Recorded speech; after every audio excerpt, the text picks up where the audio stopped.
అతిక్రమలు దాచిపెట్టువాడు వర్ధిల్లడు, వాటిని ఒప్పుకొని విడిచిపెట్టువాడే కనికరాన్ని పొందుతాడు. అతిక్రమలు దాచిపెట్టేవాడు వర్ధిల్లడట. భర్తను కాదని భార్య, భార్యను కాదని భర్త, తల్లిదండ్రులు కాదని పిల్లలు, పిల్లలు కాదని తల్లిదండ్రులు, సంఘాన్ని కాదని సేవకుడు, సేవకుని కాదని సంఘం, చేసేటువంటి ప్రతి దోషము దేవుని ముందు ఒప్పుకోవాలి, కన్నీరు కార్చాలి. మన పాపాలు దేవుడి దగ్గర ఒప్పుకోవాలట. ఈరోజు ఒప్పుకునే వాళ్ళు కనపడతలేదు, కప్పుకునే వాళ్ళే కప్పుకుంటున్నారు. కప్పుకోవటమే తప్ప ఒప్పుకోవటం కనపడతలేదు. కారణం ఏంటి? మన పితరుడైన ఆదాము గారు అలాగే చేశారట. చూడండి, యోబు గ్రంథం 31:33. ఆదాము తన పాపాన్ని ఒప్పుకోకుండా రొమ్ములో కప్పుకున్నాడట. ఆదాము తమ పాపాన్ని ఒప్పుకోకుండా రొమ్ములో అంటే గుండెల్లో కప్పుకున్నాడట. ఆకాను కూడా తన పాపాన్ని ఒప్పుకోలేదు. కయ్యేను కూడా తన పాపాన్ని ఒప్పుకోలేదు. కయ్యేను, నీ తమ్ముడు ఎక్కడా?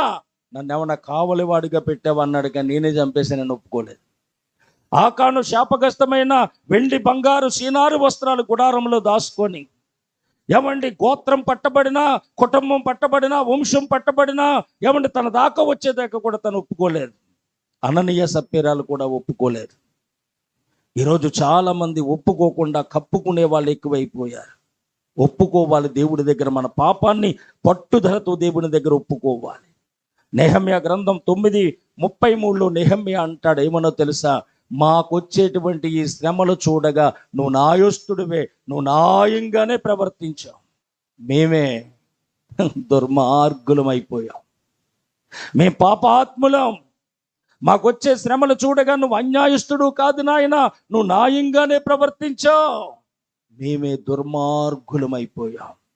కృతజ్ఞత లేని వారిగా, నీ ఆజ్ఞను పాటించకుండా, నువ్వు ఇచ్చిన సాక్ష్యం నిలబెట్టుకోకుండా మేము చాలా పాపాత్ములమయ్యా అని తన పాపాన్ని నెహమ్యా ఒప్పుకున్నట్లుగా మన వాక్యం